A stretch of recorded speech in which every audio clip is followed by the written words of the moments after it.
Hei folkens, og velkommen tilbake til Reise-TV'en. Vi fortsetter vår reise langs Gjøta kanal, og har nå kommet til Tåtorp. Her skal vi følge en seilbåt gjennom slusa her.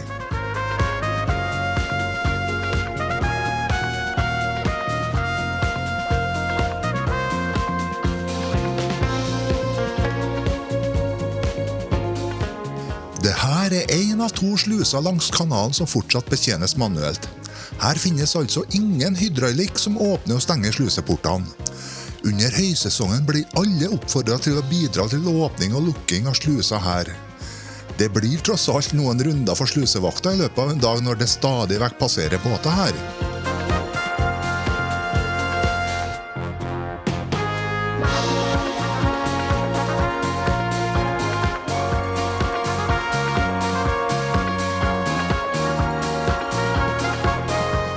Det er kun 40 cm skille mellom vannet på den ene og kontra den andre siden av slusa her i Tåtorp. Men når du har kommet gjennom den og ut til innsjøen Viken, så har du kommet på det høyeste punktet på Gjøta kanal. Da er du nemlig 91 meter over havet.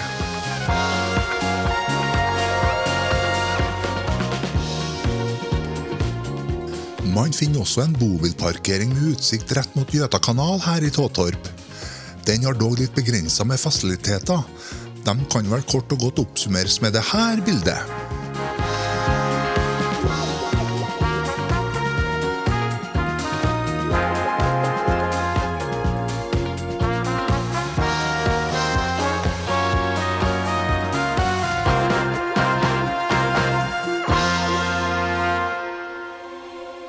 Da skal vi kjøre til den andre siden av innsjøen Viken og til tettstedet Forsvik. Der skal man visst nok finne den slusa som har størst fallhøyde langs Gjøta kanal. I never thought that I would be the one who turned you down and you disagree.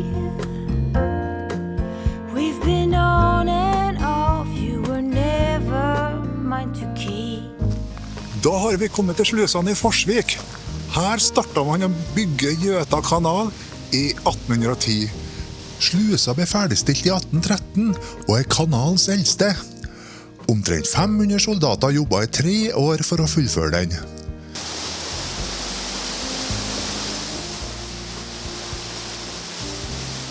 Slusa har en fallhøyde på 3,5 meter, som er det høyeste for en enkelt sluse i Gjøta kanal.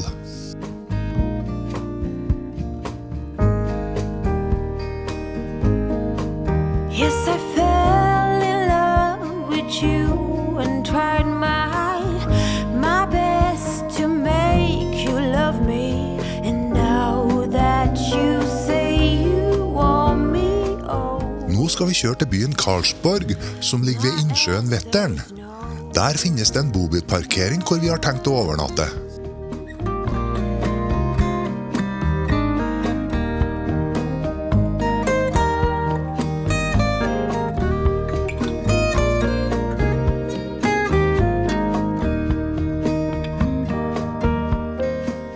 Vi rakk å parkere bobilen før de 2 båtene vi så i slusa i Forsvik passerte. My best to make you love me. And now that you say you... Karlsborg blir ofte omtalt som døren til Gjøta kanal. Grunnen ser vi her når MS Diana kommer fra innsjøen Vetteren og inn i kanalen.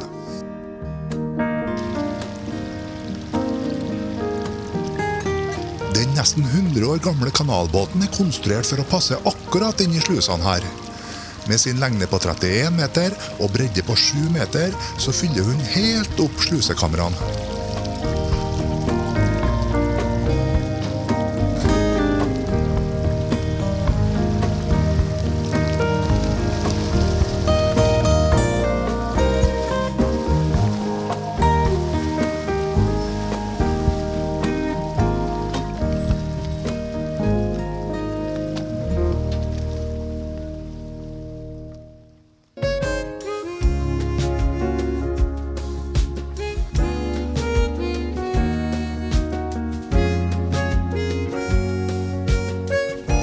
Da vi på kveldspromenade langs innsjøen Vättern. Det her jo Sveriges nest største innsjø. Vi tenkte nå vi skulle gå oss en tur bort til Karlsborg festning. Det et par kilometer fra bobilplassen vår.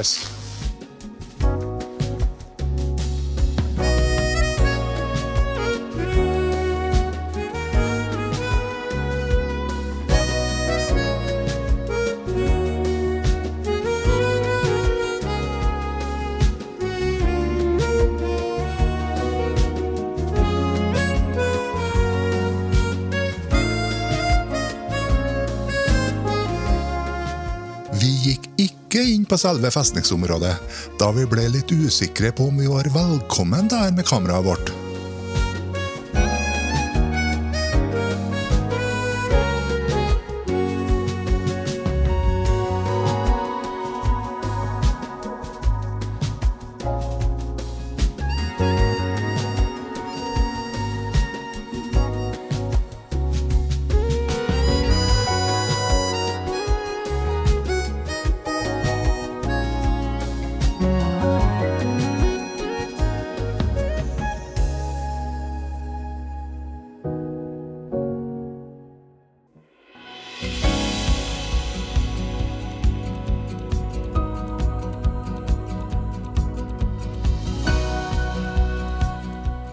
Da skal vi kjøre rundt innsjøen Vättern til Motala for å fortsette vår reise langs Göta kanal.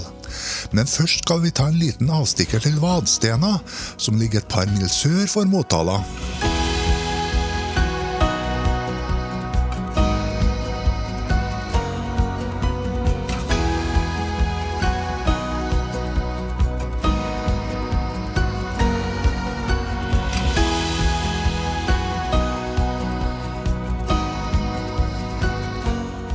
Det var ordentlig møkkavær når vi kom til Vadstena, men været skulle endre seg til det bedre utover ettermiddagen.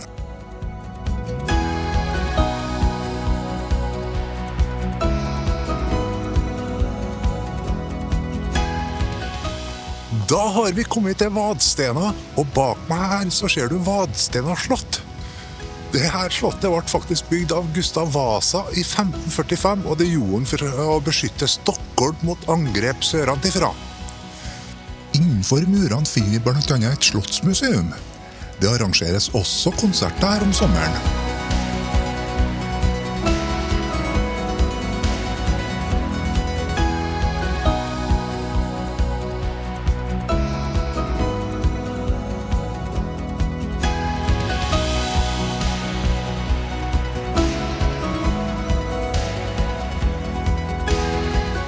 Vi har funnet oss en bobilparkering som ligger like ved slottet her, og skal bo der i natt. Det var tydeligvis en populær plass, for når vi skulle bestille oss plass der i går, så fikk vi ikke noe annet enn en bobilplass uten strøm. Men vi klarer oss godt med det, vi har 300 ampere med litiumbatteri i biler, så det skal ikke bli noe problem.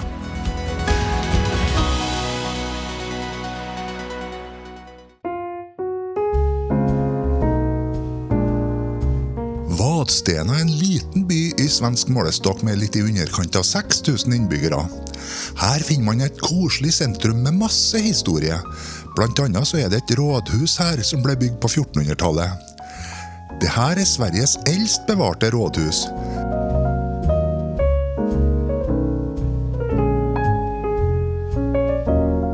De lave husene og trange gatene vitner om en by som ble grunnlagt i middelalderen.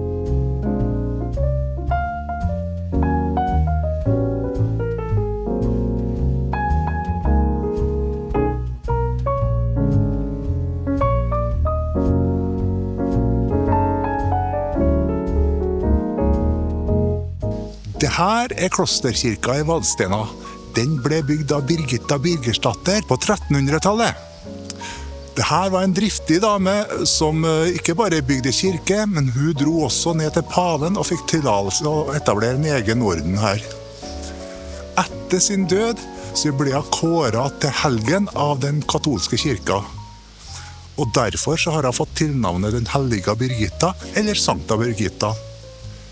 Det som er litt interessant fra et norsk ståsted, er jo at Birgitta hadde 2 barnebarn som ble gift på Ryfylke. Og det betyr antageligvis at det en god del rogalendinger I dag som stammer direkte ned fra Sankta Birgitta.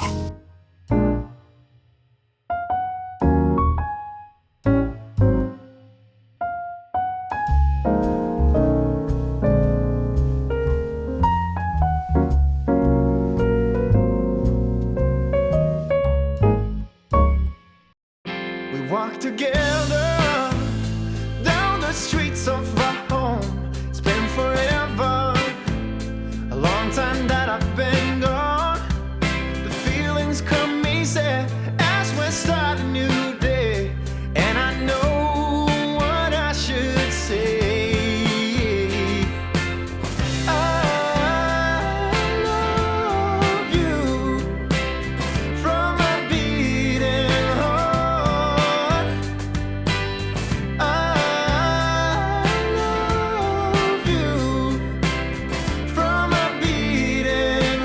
Hei folkens, da har vi kommet til Motala og skal nå fortsette langs Göta kanal østover til Østersjøen.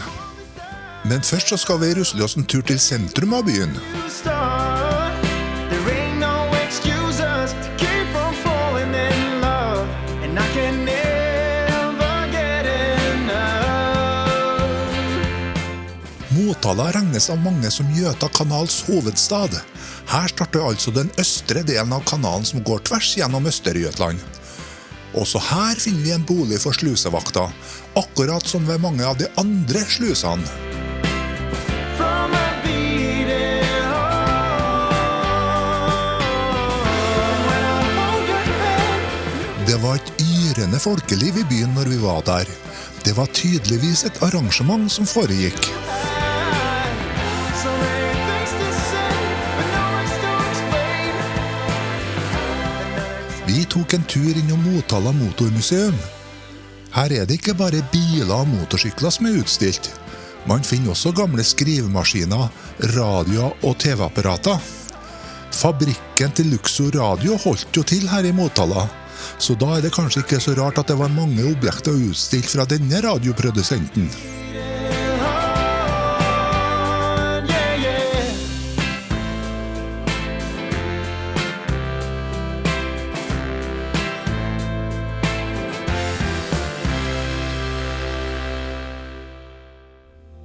Vi besøkte også Vättern-akvariet som har dyre- og plantelivet rundt innsjøen Vättern som et av temaene.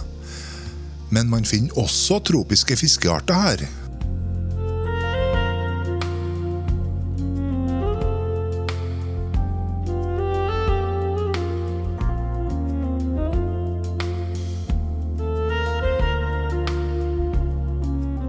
På Stora torget traff vi på en statue av primus motor for både planleggingen og byggingen av Göta kanal, nemlig Baltzar von Platen. Vi fant ut at vi skulle gå til gravplassen hans, som ligger helt ved Göta kanal her I Motala.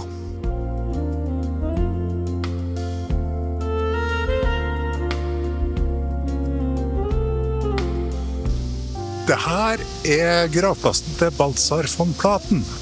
Han regnes som grunnleggeren av Göta kanal. Det var han som la planene helt I starten på 1800-tallet, og ble etter hvert sjef for utbygginga fra 1810 og utover. Selve kanalutbygginga tok 22 år og var ikke ferdig før I 1832. I 1827 så ble Baltzar von Platen utnevnt til riksstattholder I Norge. Husk, Norge og Sverige var I union I denne tida her, og han flyttet faktisk til Kristiania. 2 år senere så døde han også der I Kristiania. Men han ble gravlagt her I Motala, like ved Göta kanal.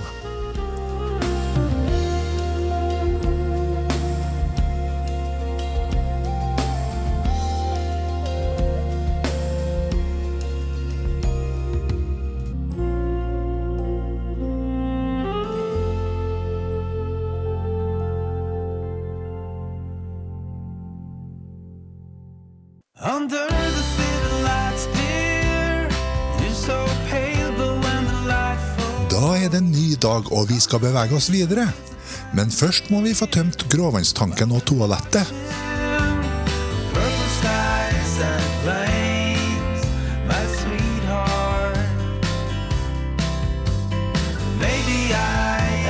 meter til! a dream.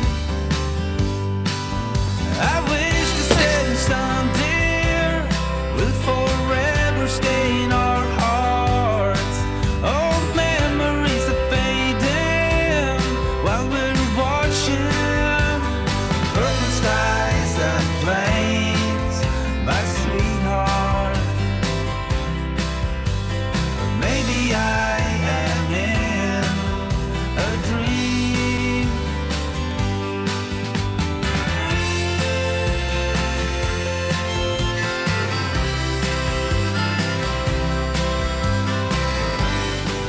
Da vi på vei ut av Motala og skal nå kjøre til Borensberg. Det jo en lite tettsted som ligger på andre siden av innsjøen Boren, og der det også et par sluser. Og der ligger det en bobilplass, og den har vi tenkt å tatt inn på i dag. Det ikke så lang avstand vi skal kjøre i dag, det kun 2,5 mil, så det blir en rolig dag langs landeveien. Flames, my sweetheart. Maybe I am in a dream. Purple skies and flames, my sweetheart. Maybe I am in a dream. Da har vi kommet fram til Borensberg, og vi står nå på plass nummer 3 på kafeteriet Stellplass. Så her skal vi være i natt nå. Vi har jo utsikt direkte mot kanalen her også. Så gjenstår det å se om det dukker opp noen båter da. De er ikke så mange av dem nå i slutten av august, det skal jeg fortelle dere. Men vi hadde ikke før kommet i orden her på bobilplassen før den første båten passerte. Den hadde sin endeholdeplass her i Borensberg og snudde etter hvert for å seile vestover igjen.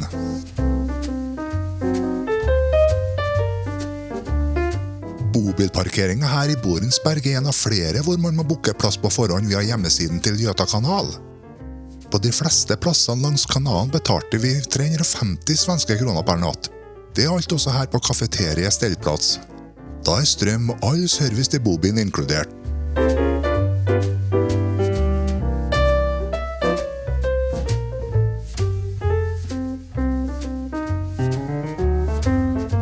Her i Borensberg så det manuell åpning av sluseporten, akkurat sånn som i Tåtorp.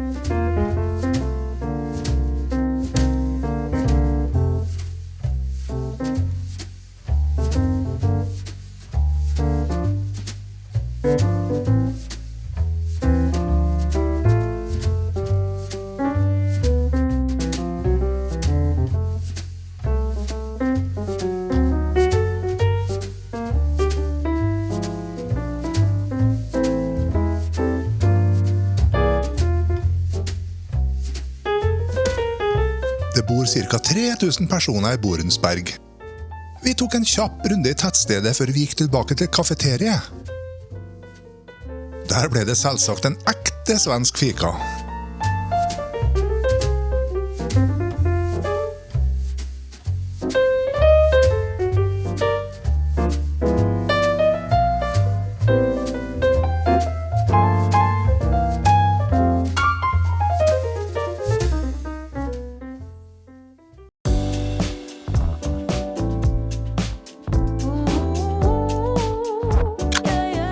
Vi drar videre langs Göta kanal og skal nå kjøre til Berg sluser.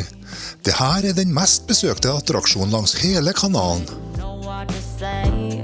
Stop and run around. Oh, you act like a kid. I am not your mama. Just admit what you did. I got enough to do. Then hang around and wait for you to grow up. Det her Berg slusa. Her løfter man båtene opp til sammen 29 meter fra innsjøen Roksén. Har du sett et bilde fra Göta kanal, så det etter all sannsynlighet herfra. For det her nemlig den mest besøkte turistattraksjonen langs Göta kanal. Reason, for God knows reason. Stop making up excuses when I simply don't care. Why don't you just move on? Vi var så heldig å få være med MS Juno ned i 11 slusene her. Båten 150 år gammel og verdens eldste cruiseskip med overnattingsmuligheter som i daglig drift. Akkurat som MS Diana som vi så i Karlsborg, så også MS Juno konstruert for å passe akkurat i slusene her i Gjøtakanal.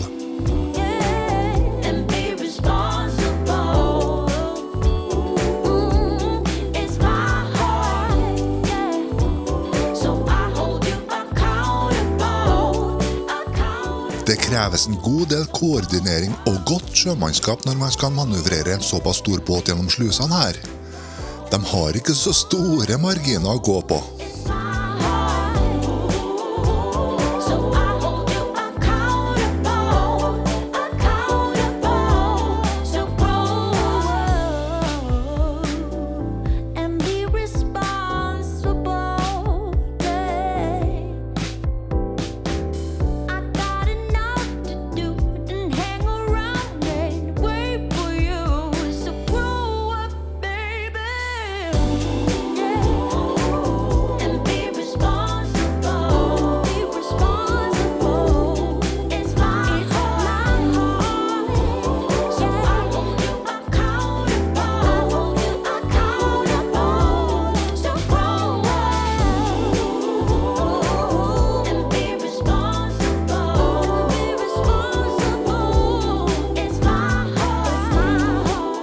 Vi fikk også et gjensyn med de 2 seilbåtene som vi så seilte ut av slusa i Borensberg. Og det her var ikke siste gangen at våre veier skulle krysses på denne turen.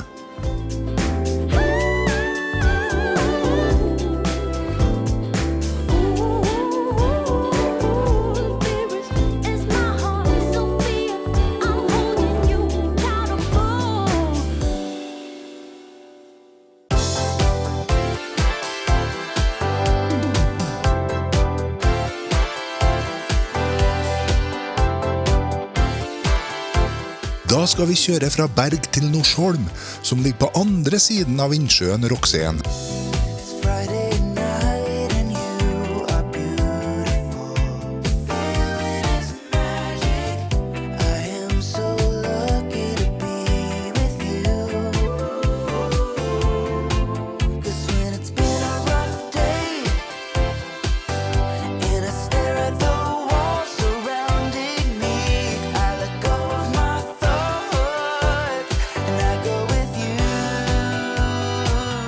Vi tok inn på Kaptein Billes stellplatser for natta.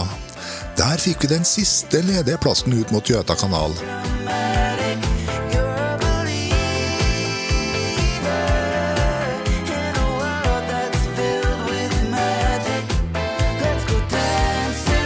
Sannelig dukket det også opp en gammel kjenning når vi ruslet langs kanalen her. Konklusjonen må vel være at Europavei 4 fortsatt er raskere enn Gjøtakanal.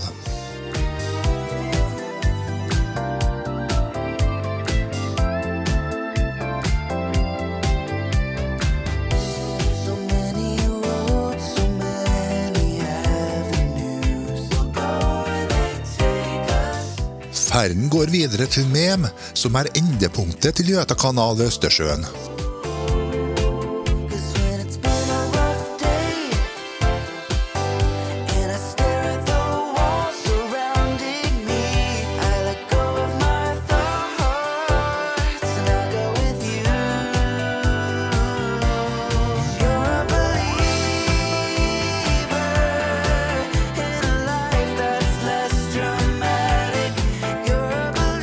Da har vi kommet til Mem, og den siste slusa langs Gjøtakanal før Østersjøen. Hit var det kong Karl Johan kom den 26.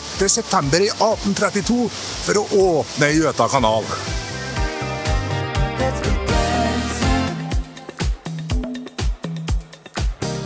I Mem traff vi på de her 2 båtene igjen. Dere kjenner dem helt sikkert igjen. Gjøtakanal ble hovedsakelig bygd for å skape en snarvei mellom Østersjøen og Kattegat, slik at svenske handelsskip kunne omgå den omstridte og kostbare Øresundstollen som ble krevd inn av Danmark. Men allerede på 1800-tallet blomstret kanalen også som turistattraksjon med sine sluser og vakre landskap. Og nå er ikke kanalen bare tilrettelagt for fritids- og turistbåter. Vi håper at denne serien har vist at også bobilfolket har et rikholdig tilbud, både på opplevelser og overnattingsplasser langs kanalen.